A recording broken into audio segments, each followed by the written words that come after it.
बहुत जल्दी बुलाएंगे। विधानसभा का सत्र भी जल्दी होगा। मेजोरिटी हमारे साथ में है। पूरे कांग्रेस विधायक एकजुट है। और जो कोर्ट में जो लोग गए हैं, जिन्होंने गलती की है, जो भटक गए हैं, वो लोग कोर्ट में गए। सिर्फ एक पॉइंट है कि स्पीकर साहब उनको जो नोटिस दिया है, वो नोटिस जो है वो सही दिया नहीं दिया। उसका एंटी डिफेक्शन बिल से कोई संबंध नहीं है, एंटी डिफेक्शन एक्ट से कोई संबंध नहीं है। समझ सिर्फ इतना है कि एक मीटिंग हमने की सीएम हाउस के अंदर, एक मीटिंग की थी हम लोगों ने होटल के अंदर विधायक दल की। वो मीटिंग इसलिए की थी, जो लोग चले गए थे वो वापस आ जाए, वो आए नहीं थे। उसके लिए हमारे चीफ विप ने पेटिशन दायर करी स्पीकर के पास में कि इनकी मंशा अलग होने की है। उसके लिए सुप्रीम कोर्ट के फैसले आए हुए हैं कि जब मंशा मालूम पड़ जाए कि विधायक पार्टी हटके जाना चाहता है, वॉलंटरी जाना चाहता है, उसके लिए स्पीकर नोटिस देके बातचीत करके उनके साथ में बयान लेके फैसला कर सकता है। ये सिर्फ वो पॉइंट है जिसके ऊपर ये बहस चल रही है। और स्टेट हाई कोर्ट में भी, डबल बेंच में भी और सुप्रीम कोर्ट के अंदर भी ये सारे फैसले वो आ रहे हैं। एंटी डिफेक्शन एक्ट से इसका कोई संबंध नहीं है। और हमारे पास पूरी मेजोरिटी भी है, हम एकजुट हैं, तभी यहाँ बैठे हुए हैं। तो कब बुला रहे हैं सर सत्र? और बहुत जल्दी बुला लेंगे और उसी रूप में हम आगे बढ़ेंगे। हम उम्मीद है कि जो लोगों को बंधक बना रखा है, बंधक बाउंसर लगा रखे हैं, उनके फ़ोन आ रहे हैं कि भाई हमें किसी ढंग से कैसे हम बाहर निकले हैं, निकल नहीं पा रहे हैं। मुझे उम्मीद है कि उनमें से कई लोग जब ये आएंगे तो वो हमारे साथ वोट करेंगे। और हमारे उसके अलावा भी हमारे पास पूरी मेजोरिटी है, पूरी मेजोरिटी सब तरह से है, सिर्फ और उसी मेजोरिटी के आधार पर हम हाउस में जाएंगे, बहुमत साबित करके दिखाएंगे। सर ये कहा जा रहा है कि मंडे के परिजनों पे ईडी की कार्रवाई हो रही है, सीबीआई की। देखो, ईडी की कार्रवाई हो, इनकम टैक्स की हो, सीबीआई को 6 साल लगातार मैं खुद बोल रहा हूँ, पूरा देश बोल रहा है कि जिस प्रकार से कार्रवाई शुरू हुई मोदी जी के राज के अंदर, अमित शाह जी के इशारे पर सीबीआई, ईडी सबको मालूम है किस रूप में काम कर रही है। तो ये कोई नई बात नहीं है। छापे पड़ने पहले जमाना था जब छापे पड़ते थे तो छापा पड़ने के बाद में मालूम पड़ता था अमुक के घर छापा पड़ गया है। अब ऐसी स्थिति 3-4 दिन पहले ही खबर लग जाती है शहरों के अंदर कि छापे पड़ने वाले हैं, और उसी रूप में छापे पड़ रहे हैं। इन छापों से ना हम घबराने वाले हैं, ना हमारा मिशन जो है वो रुकने वाला है।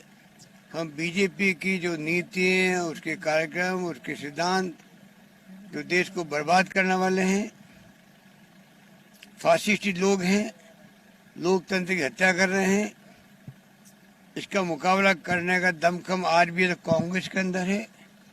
इसमें कोई दो राय नहीं। कांग्रेस 54 पे भी आ गई, 44 पे भी आ गई। पूरे मुल्क में कांग्रेस जन, हर घर में कांग्रेस की भावना। बल्कि कहना चाहिए कि जो लोग समझदार हैं, चाहे वो बीजेपी के हों चाहे किसी पार्टी के हों, वो भी जानते हैं कि कांग्रेस एक मजबूत दल के रूप में रहनी चाहिए। सरकारें आती है, जाती जाएगी, तो कांग्रेस की मजबूती देश की मजबूती है। ये सोच के हम लोग राजनीति कर रहे हैं और उसी रूप में एकजुटता से कांग्रेस आगे बढ़ेगी। राहुल गांधी जी के जो इंटरेक्शन हो रहे हैं देश और विदेश के अंदर, विषयवार हो रहे हैं, हर विषय पे हो रहे हैं, देश सुन रहा है, उनको भी सुन रहा है, वो क्या सोचते हैं, क्या करते हैं, क्या उनकी खुद की सोच है। अब मोदी जी अच्छे वक्ता हैं, एक सीमा तक आप जनता को प्रभावित कर सकते हो, चाहे ताली बर्बादी हो, थाली बर्बादी हो, बैंड बर्बादी हो, मोमबत्ती लगवा दी हो, एक हद तक सब ठीक है। अल्टीमेटली मुल्क समझता है कोरोना है, कोरोना महामारी है, महामारी और भयंकर महामारी है, खतरनाक महामारी है। उसके अंदर जो केंद्र राज्य सरकारों को मिलके इसका मुकाबला करना चाहिए था, किया भी है, आगे भी करना चाहिए। उससे हटकर आप लोगों ने सरकार भंग कर दी, टॉपल कर दी मध्य प्रदेश की। उसके पहले हो चुकी थी कर्नाटका की। कोरोना के चलते हुए हम तो पूरी तरह ताकत लगाए हुए थे, 24 घंटे, आप सबको मालूम है, पूरे प्रदेशवासी साथ थे, सबको मैंने साथ लिया, विपक्षी पार्टियों के साथ लिया। 21 घंटे मैंने वीसी करी विधायकों के साथ में, तमाम बीजेपी के विधायक थे, एमपी थे, सबने मिलकर हमने माहौल बनाया। धर्मगुरुओं से बातचीत करी, डॉक्टरों से बातचीत करी, एक्टिविस्ट से बात करी। राजस्थान का माहौल पूरे देश में अपना चर्चा का विषय रहा। वो मुकाबला हम कर रहे थे, आज भी हम कर रहे हैं। उसके बीच में आप सरकार को टॉपल करने के लिए हमारे कुछ साथियों को गुमराह करके ले जाओ और हॉर्स ट्रेडिंग के माध्यम से आप सरकार को टॉपल कर दो। जब लोगों के जीवन बचाने का संकट हो, जिंदगी जारी हो, लोग मर रहे हैं, 500 लोग यह भी मर चुके हैं, हजारों मर रहे हैं देश के अंदर, उसके अंदर आप राजनीति करो, सरकार बदलो, टॉपल करो, जनता इनको माफ नहीं करेगी, ना देश की ना प्रदेश की। ये मैं कहता हूं। पीएम को चिट्ठी लिखी आपने, पीएम को चिट्ठी लिखी आपने, कल आपने चिट्ठी लिखी है, चिट्ठी लिखी केंद्रीय मंत्री का नाम लेके। प्रधानमंत्री जी को चिट्ठी मैंने लिखी है। मैंने कहा कि डेमोक्रेसी है, संघीय ढांचा है। प्रधानमंत्री जी कल ये नहीं कहने मुझे जानकारी नहीं थी या मुझे अधूरी जानकारी दी गई मेरे लोगों द्वारा। कल कभी मैं उनसे मिलूं तो मुझे ये नहीं कहे कि भाई ये बात मुझे मालूम नहीं थी। तो मैंने कहा कम से कम मैं लिख के भेजूं, मैंने टैग भी किया उनको। कल वो ये नहीं कहेंगे साहब मुझे जानकारी मेरी पार्टी दी नहीं थी इसलिए ये सब कुछ हो गया। वो स्पष्ट करने के लिए मैंने प्रधानमंत्री महोदय श्रीमान नरेंद्र मोदी साहब को मैंने पत्र लिखा है, वो रिकॉर्ड में लाने के लिए। 3 दिन तक मैंने उसको जारी नहीं किया आपके सामने। कल जाके मैंने उसको टैग किया और ट्वीट किया। मैं समझता हूँ अब भी प्रधानमंत्री जी और उनके साथी लोग अब तो पकड़े गए हैं। जब आप ऑडियो टेप सही है, दुनिया की कोई ताकत, हमें तो अमेरिका भेज देंगे एफएसएल के लिए। अगर देखेंगे भाई कि राजस्थान की सरकार को विश्वास नहीं है, राजस्थान में एफएसएल को विश्वास नहीं है जांच की, दिल्ली में विश्वास नहीं है हम लोगों को, तो अमेरिका की जो शानदार एजेंसी है एफएसएल की, वहाँ भेज के वॉइस की टेस्ट करवा देंगे। वो टेस्ट क्यों नहीं दे रहे हैं? उनको चाहिए आगे आके अपना वॉइस टेस्ट करवाए। वैसे तो जो केंद्रीय मंत्री है, एमएलए एमपी है, उनकी वॉइस टेस्ट होती है। हम लोग इतनी जगह स्पीच देते हैं तो सबको मालूम है कि बिल्कुल ही आवाज़ उनकी है, दुनिया मानती है, प्रदेश मानता है, जनता मानती है। फिर भी बचाव करने के लिए आदमी पहला यही रिएक्शन देता है मेरी आवाज़ नहीं थी, मेरी आवाज़ नहीं थी। और धमकियाँ भी दे रहे हैं, लोगों को धमकियाँ दे रहे हैं, मैं देख रहा हूँ।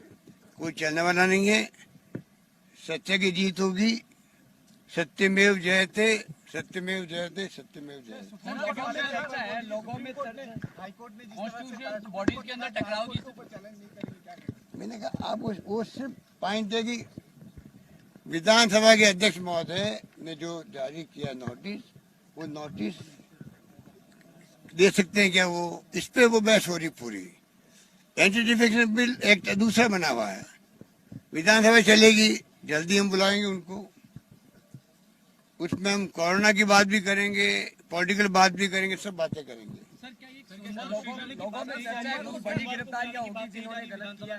देखिए जैसे ही हम लोग उसको तय कर लेंगे, सबसे पहले सूचना किसको आएगी, किसको आएगी? आप लोग आएगी।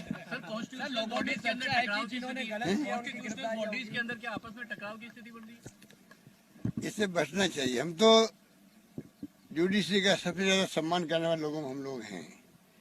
हम कभी जुडिशरी में इंटरवेन नहीं करते हैं, हस्तक्षेप नहीं करते ना। हम लोग कभी सोचते हैं किसी को करना चाहिए। एक जुडिशरी ऐसी है जहाँ पर एक गरीब आदमी भी, अमीर आदमी भी, कोई व्यक्ति जाके न्याय प्राप्त कर सकता है। जब जुडिशरी में विश्वास खत्म हो जाएगा तो फिर देश कैसे बचेगा? क्योंकि आप देख रहे हो कि चाहे वो कार्यपालिका हो, की शिकायत आती है, आप देखते हैं विधायिका हो, वहाँ कई बिल पास होते हैं रुक जाते हैं जुडिशरी के अंदर। चौथा स्तंभ आप खड़े हो, चौथे स्तंभ पे हमारा बहुत यकीन है, विश्वास है, बचपन से ही है। बचपन से ही है।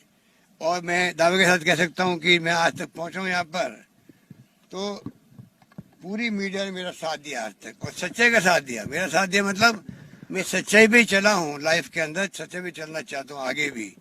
मीडिया से मेरी कोई शिकायत नहीं है, पर हाँ आज मीडिया गोदी मीडिया बन गया है। आज मीडिया दबाव के अंदर है। आज मीडिया कोरोना के बाद में और संकट में आ गया है। जो राज्यों में है वो तो ज़्यादा संकट में आ गया है, क्योंकि तनख्वाह देने भी ताले पड़ रहे हैं उनको, खुद को, अपने संवाददाताओं को, स्टाफ को। स्टाफ निकाला जा रहा है। मुझे बहुत दुख हो रहा है ऐसे वक्त में कि आप लोगों की कितनी तनख्वाहें होती होगी, किस प्रकार कठिन समय में काम करते हो, तनख्वाहें कम हो रही है, निकाल रहे हैं लोगों को, फिर वो बोल नहीं पा रहे कि स्वाभिमानी लोग हैं वो लोग। ये सब बातें मेरे ध्यान में है। देश में मीडिया को हिम्मत करनी चाहिए, आगे आना चाहिए, सच्चाई के साथ देना चाहिए। सच्चाई के साथ देंगे तो मैं समझता हूँ डेमोक्रेसी बढ़ जाएगी देश के अंदर। वरना तो धर्म के नाम पर, जाति के नाम पे अगर ये फैसले होते गए एक तरफा देश के अंदर, जो अभी 6 साल में हो रहे हैं, पता नहीं मुल्क को किस दिशा में ले जाएंगे, कहाँ ले जाएंगे। सर एक सवाल, लोगों में अगर आप कुछ बड़ी गिरफ्तारियां होगी जिन्होंने गलत किया है, तो क्या आप अपना लेंगे? बड़ी गिरफ्तारियां होगी जिन्होंने गलत किया है, बड़ी गिरफ्तारियां हो सकती है कुछ लोगों की जिन्होंने गलत किया है। मैं कौन होता हूँ भैया इसके जवाब देने वाला? कानून अपना काम करता है। Thank you.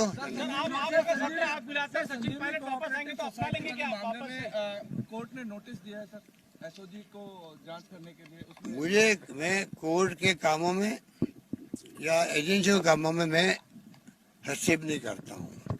अगर मैं आरोप लगाता हूँ सीबीआई, ईडी, इनकम टैक्स अगर मोदी जी के उनकी सरकार के प्रभाव में काम करते हैं जो नहीं करना चाहिए, तो मैं कौन होता हूँ राजस्थान की एजेंसियों पे हस्तक्षेप करने वाला, ये बात करें। धन्यवाद। जय हिंद। धन्यवाद।